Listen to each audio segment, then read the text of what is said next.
E aí a gente fez uma pesquisa de um ano e aí a gente, como resultado, chegou um artigo que vai ser publicado no livro agora, daqui para o final do ano. Ainda quanto tempo eu tenho? Estou aqui pensando no tempo. Então, para concluir essa fala, que a posterior a gente vai debater melhor sobre isso, esse debate é importante porque o que está em jogo não é só a cidade de Recife, não é o que é a cidade de Recife para você, o que é a cidade de Teresina para você.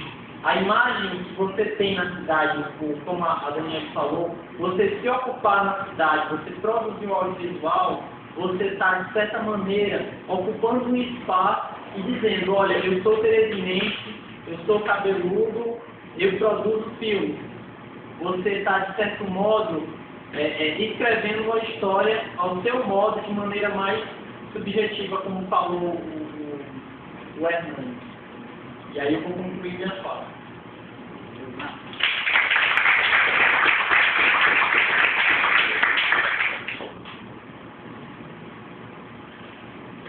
Então, deixa eu passar a palavra, eu vou deixar por último a Cristiane, né? Até para a questão de gênero, né?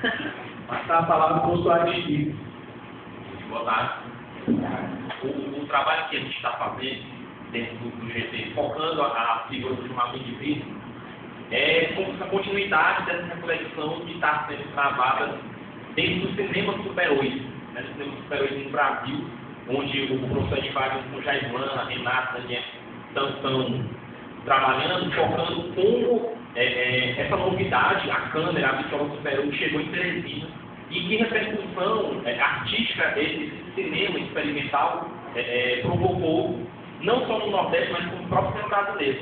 Porque a gente tem que levar em conta também que essa transformação que o super-herói provocou no audiovisual, ela não teve uma repercussão no Nordeste. Ela remodelou o próprio conceito de como pensar o cinema brasileiro. Né?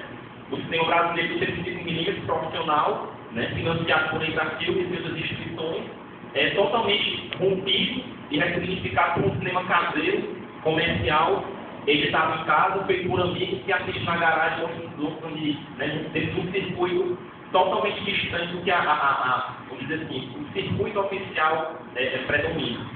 E trabalhar o Gilmar Indivíduo é uma forma de pensar não só como esses artistas, eu não chamo de cineasta, eu gosto de chamar de artistas porque eles trabalhavam também em outras esferas de expressão, como a poesia, como a literatura, como a intervenção urbana. Né? Esses artistas audiovisuais, eles expressavam uma visão contrária a essa institucionalização da cultura brasileira. Né? E o filme que eu trabalho é o Palhaço Degolado, que é um filme feito 2 anos depois do Regis Fernandes. O Regis Fernandes foi em 75 e o Palhaço Degolado em 76, 77, oficialmente 77, quando ela está na segunda versão. E o que o Palhaço Degolado vai, vamos dizer assim, vai atacar, entre aspas, seria justamente essa noção de como a cultura brasileira estava se configurando no Brasil nos anos 70. Porque, como o Raniel já falou, Pernambuco era muito, fortemente influenciado pelo pensamento de Gilberto Freire e ser um movimento regionalista.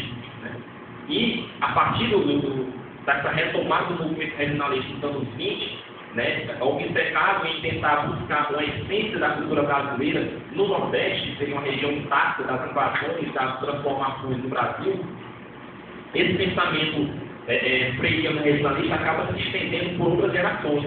Geração da década de 40, muitos artistas pernambucanos vão começar a reivindicar um teatro popular no Nordeste, vão reivindicar uma literatura essencialmente nordestina, e quem vai tomar de conta dessa frente, né, desses coletivos culturais que existem nessa década de 40 a 70, está muito preso à imagem de Boda Filho, e principalmente a Ariano Suassuna.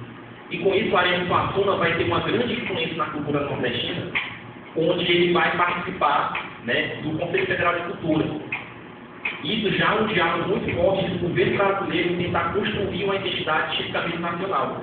E com a fundação do Conselho Federal de Cultura em 76, a Ariano Suassuna, que já tinha uma repercussão no Nordeste muito forte, com o teatro popular, com a literatura nordestina, vai servir de base também para ele fundar a década de 70, que a gente chama de movimento armorial, que é um movimento cultural que surgiu com o objetivo justamente de consolidar essas frentes de preservação e de reinvenção do Nordeste a partir de atividades culturais diversas, como a xilogravura, a cerâmica, a literatura, como forma de escavar, né, as nossas reais e verdadeiras identidades culturais.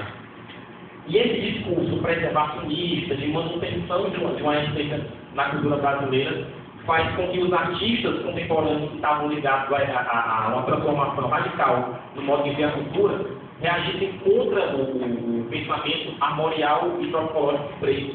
E aí, Gilmar Mendes Brito, dentro de um conjunto enorme de artistas que vão contestar essa visão institucionalizada, vinculada ao pensamento militar brasileiro, vão fazer vários trabalhos que vão antagonizar essa falta de cultura. E o Palhaço Degolado seria um filme mais ligado à linguagem do vídeo, porque ele vai usar um suporte audiovisual para expressar uma performance artística, né? Não seria um filme cinematograficamente falando.